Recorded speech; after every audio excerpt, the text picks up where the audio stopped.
ಅಬ್ಬಾ ಏನ್ ಗುರು ಮ್ಯಾಚ್ ಇದು. ಪ್ರೆಡಿಕ್ಷನ್ ಒಂದ್ ಕಡೆ ತಪ್ಪಾಯ್ತು ಅಂತ ಬೇಜಾರಾಗ್ಲು ಅಥವಾ ಇಂತ ಮ್ಯಾಚ್ ನ ನೋಡ್ದಂತ ಖುಷಿ ಪಡ್ಲು. ಸಕ್ಕತ್ತಾಗಿತ್ತು ಮಾತ್ರ. ಚೇಸಿಂಗ್ ಅಂತೂ ಪಂಜಾಬ್ ಅವ್ರದ್ದು ನೋಡ್ಬಿಟ್ರೆ ಮಾತ್ರ ಕಳೆದು ಹೋಗ್ಬಿಟ್ಟೆ ಗುರು ಇವತ್ತಿನ ಮ್ಯಾಚ್ ನ. ಗುರು ನಮಸ್ಕಾರಗಳು, welcome back to review Kannada YouTube channel. Video ಶುರು ಮಾಡಕ್ಕೂ ಮುಂಚೆ ಗುರು ನೀವೇನಾದ್ರೂ ನನ್ನ ಚಾನಲ್ ಲೈಕ್ ಅಂಡ್ ಸಬ್ಸ್ಕ್ರೈಬ್ ಮಾಡಿದ್ರೆ ಹಾಗೆ ನೋಡ್ತಾ ಇರೋ ವಿಡಿಯೋಗೆ ಒಂದು ಲೈಕ್ ಹಾಕ್ಬಿಟ್ಟು ಚಾನಲ್ಗೆ ಸಬ್ಸ್ಕ್ರೈಬ್ ಮಾಡಿ ಅಂಡ್ ಸಪೋರ್ಟ್ ಮಾಡಿ ಅಂತ ಹೇಳ್ತಾ, ಗುರು ಇವತ್ತಿನ ಮ್ಯಾಚ್ ನ ಪ್ರಿವ್ಯೂ ವಿಡಿಯೋದಲ್ಲಿ ನಾನು ಹೇಳಿದ್ದೆ ಗುರು, ಬಟ್ ಅನಾಲಿಸಿಸ್ ಮಾಡಿನೇ ಹೇಳಿದ್ದೆ ಇವತ್ತು ಫಸ್ಟ್ ಬ್ಯಾಟಿಂಗ್ ತಗೊಂಡವರು ವಿನ್ ಆಗೇ ಆಗ್ತಾರೆ ಅಂದ್ಬಿಟ್ಟು. ಬಟ್ ಇಲ್ಲಿ ಡೆಲ್ಲಿ ಟೀಮ್ ಅವ್ರದ್ದು ಸ್ಕೋರ್ ಗುರು, ಏನ್ ಗುರು ಅದು. KL ರಾಹುಲ್ ಆಡಿದ್ದ ಆಟ ಅದು 150+ ರನ್. ಇವತ್ತು ಸಖತ್ತಾಗಿ ಆಡಿದ್ರು ಮಾತ್ರ, ಒಡಿ ಬಡಿ ಆಟ. ಇವತ್ತಂತೂ ಡೆಲ್ಲಿ ಅರುಣ್ ಜೇಟ್ಲಿ ಸ್ಟೇಡಿಯಂ ಅಂತೂ ಸಿಕ್ಸರ್ಸ್ ಗಳ ಸುರಿಮಳೆ ಅಂತ ಹೇಳಿ. ಒಂದು ಕಡೆ ನಮ್ಮ ಕನ್ನಡಿಗ KL ರಾಹುಲ್ ಅವರು ಡೆಲ್ಲಿ ಪರವಾಗಿ ಬ್ಯಾಟ್ ಬೀಸಿ ಸಿಕ್ಸರ್ ಗಳ ಸುರಿಮಳೆ ಸುರಿಸಿದ್ರೆ, ಇನ್ನೊಂದು ಕಡೆ ಪಂಜಾಬ್ ನ ಓಪನರ್ಸ್ ಏನ್ ಗುರು ಅವರಿಬ್ರು ಬರೀ ಪವರ್ ಪ್ಲೇ 126 ರನ್ ಗುರು ಬಂದಿದ್ದು. ಯಪ್ಪ, ನಾನಂತೂ ಶಾಕ್ ಆಗ್ಬಿಟ್ಟೆ, ಕಳೆದೋಗ್ಬಿಟ್ಟೆ ಮ್ಯಾಚ್ ನ ನೋಡಂತೂ.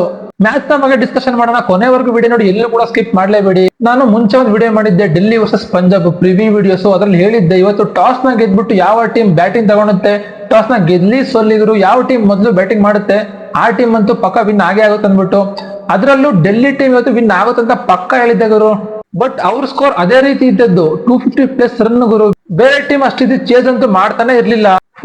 ಮ್ಯಾಚ್ ಏನು ಗುರು, ನಿಜವಾಗ್ಲೂ ನನಗೆ ಕಣ್ಣು ಮುಂದೆ ಇನ್ನೂ ಹಂಗೆ ಇದೆ. 6-4 ಪಂಜಾಬ್ ಪವರ್ ಪ್ಲೇ ಅಂತ ನೋಡಿ ನಾನಂತೂ ಕಂಗಾಲಾಗಿ ಹೋಗ್ಬಿಟ್ಟೆ ಇವತ್ತು ಮಾತ್ರ. ಅಷ್ಟು ಸಕ್ಕತ್ತಾಗಿತ್ತು ಮ್ಯಾಚ್ ಅಂತೂ. ಒಂದು ಕಡೆ ನನ್ನ ಪ್ರೆಡಿಕ್ಷನ್ ತಪ್ಪಾಯ್ತು ಅಂತ ಬೇಜಾರಾಗೋಕ್ಕಿಂತ ಇಂತ ಮ್ಯಾಚ್ ನೋಡಿದ್ನಲ್ಲ ಅಂತ ಎಷ್ಟು ಖುಷಿ ಅಂದ್ರೆ ಇವತ್ತು ನನಗೆ. ನಿಜವಾಗ್ಲೂ ಇವತ್ತು ಪಂಜಾಬ್ ಬ್ಯಾಟಿಂಗ್ ಏನಿದೆ ಗುರು, ಪವರ್ ಪ್ಲೇ ಅಲ್ಲಿ 126+ ರನ್. ಯಪ್ಪ, ಸೈಕ್ ಅಂತ ಹೇಳ್ಬೋದು ಇವತ್ತಿನ ಮ್ಯಾಚ್ ಅಂತೂ. ಇಲ್ಲಿ ಡೆಲ್ಲಿಯ ಬ್ಯಾಟಿಂಗ್ ನೋಡಿದ್ರೆ ಗುರು, ಮೊದಲನೇದಾಗಿ ಟಾಸ್ ನ ಗೆದ್ಬಿಟ್ಟು ಡೆಲ್ಲಿ ಅವರು ಬರ್ತಾರೆ ಬ್ಯಾಟಿಂಗ್ ಗೋಸ್ಕರ. ಸೊ ನಾನು ಅಲ್ಲೇ ಫಿಕ್ಸ್ ಆಗ್ಬಿಟ್ಟೆ, ಡೆಲ್ಲಿ ಇವತ್ತು ನಾನು ಹೇಳಿದಂಗೆ ಬ್ಯಾಟಿಂಗ್ ತಗೊಂಡಿದ್ದಾರೆ. ಬಟ್ ಇವತ್ತು ಸ್ಕೋರ್ ಕೂಡ ಜಾಸ್ತಿ ಕೊಡ್ತಾರೆ, 8 ಸ್ಕೋರ್ ನ ಕೊಡ್ತಾರೆ ಚೇಸಿಂಗ್ ಗೋಸ್ಕರ. ಬಟ್ ಇಲ್ಲಿ ಪಂಜಾಬ್ ಚೇಸಿಂಗ್ ಮಾಡೋದ್ರಲ್ಲಿ ಆಗಲ್ಲ, ಸೊ ಲಾಸ್ ಕೂಡ ಆಗುವಂತದ್ದು ಅಂತ ಫಿಕ್ಸ್ ಆಗ್ಬಿಟ್ಟಿದೆ. ಬಟ್ ನಿಜವಾಗ್ಲೂ ಗುರು, ನಾವು ಪ್ರೆಡಿಕ್ಷನ್ ಮಾಡ್ಲಿಕ್ಕೆ ಆಗಲ್ಲ. ಅದಕ್ಕೆ ಪ್ರೆಡಿಕ್ಷನ್ ಮಾಡ್ಬೋದು, ಬಟ್ ಆ ಪ್ಲೇಯರ್ಸ್ ಆಡ್ತಾರಲ್ವೋ ಅವ್ರಿಗೆ ಬಿಟ್ಟಿದ್ದು. ಆಡುವಂತ ಚಾನ್ಸ್ ಇದ್ರೂ ಕೂಡ ಆ ಪ್ಲೇಯರ್ಸ್ ಆಡಲ್ಲ.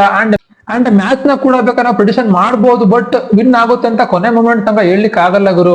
ಇವತ್ತು ನೋಡಿ ಡೆಲ್ಲಿ ಟೀಮ್ ಅವರು ಅಷ್ಟೆಲ್ಲಾ ಸ್ಕೋರ್ ಕೊಟ್ಟಿದ್ದಾರೆ, ಬಟ್ ಪಂಜಾಬ್ ಅವರು ಗುರು ಏನು ಗುರು ಆಡಿದ್ದು, ಇನ್ನು 8 ಬಾಲ್ ಉಳ್ಸೆ ಹೊಡೆದಲ್ಲ ಗುರು. ಹೈಯೆಸ್ಟ್ ಚೇಸ್ ಅಂತ ಹೇಳ್ಬೋದು IPL ಅಲ್ಲಿ. ನಿಜವಾಗ್ಲೂ ಮುಂಚೆ 262 ರನ್ ಇತ್ತು ಚೇಸಿಂಗ್ ಅಲ್ಲಿ, ಬಟ್ ಇವತ್ತು ಪಂಜಾಬ್ ಅದನ್ನು ಕೂಡ ಬ್ರೇಕ್ ಮಾಡಿ ಡೆಲ್ಲಿನ ಸೋಲಿಸಿರುವಂತದ್ದು. ನಾನು 3ನೇ ಓವರ್ ಆದ್ಮೇಲೆ ಮ್ಯಾಚ್ ನೋಡಕ್ ಸ್ಟಾರ್ಟ್ ಮಾಡಿದ್ದು. ಅಪ್ ಟು ಪವರ್ ಪ್ಲೇ ನ ನೋಡ್ತಾ ಇದ್ದೀನಿ ಗುರು, ಬಂತು ಸ್ಕೋರು ಬರೀ 6-4.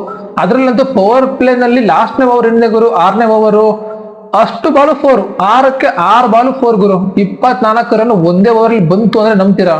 ಅದಕ್ಕೂ ಮುಂಚೆ 4ನೇ ಓವರ್ ಅಷ್ಟೇ ಸೇಮ್ ಟು ಸೇಮ್ 27 ರನ್ ಗುರು. 6-4 ಅದು ಕೂಡ ಸೇಮ್ ಟು ಸೇಮ್ ಬಂತು. 6ನೇ ಓವರ್ 24, 3ನೇ ಓವರ್ 27. ಟೋಟಲ್ ಆಗಿ ಪವರ್ ಪ್ಲೇ ನಲ್ಲೇನೆ 126+ ರನ್ ಬಂದಿದ್ದು ಇವತ್ತು ಪಂಜಾಬ್ ಕಡೆಯಿಂದ. ಈ ರೀತಿ ಆದ್ರೆ ನಾವು ಮ್ಯಾಚ್ ಪ್ರೆಡಿಕ್ಷನ್ ಕೊಡೋದೋಗ್ಲಿ ಗುರು, ಸುಮ್ಮನೆ ವಿಡಿಯೋ ಮಾಡಕ್ಕೂ ಮನ್ಸ್ ಬರಲ್ಲ. ಆ ರೀತಿ ಆಗ್ಬಿಡ್ತಿಲ್ಲ. ಮ್ಯಾಚ್ ನೋಡ್ಕೋಬೇಕು, ಸುಮ್ಮನೆ ಆಗ್ಬೇಕು ಅಷ್ಟೇ. ಮ್ಯಾಚ್ ನ ಪ್ರಿಡಿಕ್ಷನ್ ಮಾಡ್ಲಿಕ್ಕೆ ಆಗಲ್ಲ. ಯಾವ ಪ್ಲೇಯರ್ ಆಡ್ತಾರೆ, ಯಾವ ಟೈಮ್ ವಿನ್ ಆಗುತ್ತೆ, ಯಾವ ಪಿಚ್ ಹೆಂಗಿದೆ, ಯಾವ ಟೈಮಲ್ಲಿ ಯಾರು ಆಡ್ತಾರೆ, ಒಂದು ಕೂಡ ಹೇಳಲಿಕ್ಕೆ ಆಗಲ್ಲ. ಸೊ ಇವತ್ತು ಎಂತೆಂತವ್ರು ಪ್ರಿಡಿಕ್ಷನ್ ಮಾಡಿದ್ರು ಡೆಲ್ಲಿ ವಿನ್ ಆಗುತ್ತೆ, ಡೆಲ್ಲಿನೇ ವಿನ್ ಆಗೋದು ಅಂದ್ಬಿಟ್ಟು. ಸೊ ನಾನು ಕೂಡ ಅನಾಲಿಸಿಸ್ ಮಾಡಿನೇ ಹೇಳಿದ್ದೆ, ಆ ಪಿಚ್ ಅಲ್ಲಿ ಯಾರು ಮೊದಲನೇದಾಗ ಬ್ಯಾಟಿಂಗ್ ಮಾಡ್ತಾರೆ, ಚೇಸಿಂಗ್ ಟೀಮು ಚೇಸಿಂಗ್ ಮಾಡೋದು ಡೌಟ್ ಇದೆ. ಸೊ ಹಾಗಾಗಿ ವಿನ್ ಆಗಲ್ಲ ಅನ್ನೋ ಕಾರಣಕ್ಕೆ ಹೇಳಿದ್ದೆ. ಇನ್ನೊಂದ್ ಕಡೆ ಡೆಲ್ಲಿನೇ ಗೆಲ್ಲೋದು ಅಂತ ಕೂಡ ಹೇಳಿದ್ದೆ ನಾನು ಪ್ರಿವ್ಯೂ ವಿಡಿಯೋದಲ್ಲಿ. ಬಟ್ ಇವತ್ತು ಎಲ್ಲ ಉಲ್ಟಾಗಿರುವಂತದ್ದು. ನಾನು ಹೇಳಿದ್ದೆ ಶ್ರೇಯಸ್ ಅಯ್ಯರ್ ಅವರು 20 ರನ್ ಒಳಗಡೆ ಔಟ್ ಆದ್ರೆ ಔಟ್ ಆದಂಗೆ, ಇಲ್ಲ ಅಂದ್ರೆ ಪಕ್ಕ 50 ಮೇಲಂತೂ ಹೊಡೆದೇ ಹೊಡಿತಾರೆ ಅಂತ. ಏನ್ ಗುರು, ಇವರು 30+ ಬಾಲ್ ಅಲ್ಲೇ 70+ ರನ್ ಹೊಡೆದಿದ್ದು ಇವತ್ತು ಮ್ಯಾಚ್ ಅಲ್ಲಿ. ಹೊಡಿ ಬಡಿ ಆಟಗಾರರು. ಅದ್ರಲ್ಲೂ ಲಾಸ್ಟ್ನೇ ಬಾಲ್ 6 ಹೊಡೆದ್ಬಿಟ್ಟು ಇನ್ನೊಂದು ಬಾಲು ಸಿಂಗಲ್ ಕೊಟ್ಟರು. ಸೊ ಡ್ರಾ ಕೂಡ ಆಯ್ತು. ಲಾಸ್ಟ್ನೇ ಬಾಲ್ 1 ಬೇಕಿತ್ತು, 9ಕ್ಕೋ 8 ಬಾಲಿಗೇನಪ್ಪ ಅವರೇ ವೈಡ್ ಹಾಕೊಟ್ರು ಈಸಿಯಾಗಿ. ಈ ಸೀಸನ್ ನ IPL ನಲ್ಲಿ ಒಂದೇ ಒಂದು ಲಾಸ್ ಕೂಡ ಕಾಣದೇ ಇರುವಂತಹ ಟೀಮ್ ಯಾವ್ದಪ್ಪ ಅಂತ ಅಂದ್ರೆ ಪಂಜಾಬ್ ಗುರು. ಅವತ್ತು KKR ಮೇಲೆ ಕೂಡ ಅವರು ಗೆಲ್ಲುವಂತಹ ಮ್ಯಾಚ್ ಅವತ್ತು. ಬಟ್ ಮಳೆ ಬಂದ್ಬಿಟ್ಟು ಇಬ್ರಿಗೆ ಒಂದೊಂದು ಪಾಯಿಂಟ್ ಕೂಡ ಸಿಕ್ತು. ಇಲ್ಲ ಅಂದಿದ್ರೆ ಅವತ್ತಿನ ಮ್ಯಾಚ್ ಕೂಡ ಪಕ್ಕ ಇವ್ರು ವಿನ್ ಆಗ್ತಿದ್ರು ಪಂಜಾಬ್ ಅವರು. ಸೊ ಅಲ್ಲಿಗೆ 8ಕ್ಕೆ 8 ಮ್ಯಾಚ್ಗಳನ್ನ ಕೂಡ ಗೆಲ್ತಾ ಇದ್ರು. ಈಗ 7 ಮ್ಯಾಚಸ್ ಅಲ್ಲಿ 6 ಮ್ಯಾಚ್ ವಿನ್ ಆಗಿರುವಂತದ್ದು. ಇನ್ನು 1 ಮ್ಯಾಚ್ ಏನಿದೆ ರೈನ್ ಬಂದ್ಬಿಟ್ಟು ರಿಸಲ್ಟ್ ಇಲ್ಲದೆ 1 ಪಾಯಿಂಟ್ ಕೂಡ ಸಿಕ್ಕಿರುವಂತದ್ದು.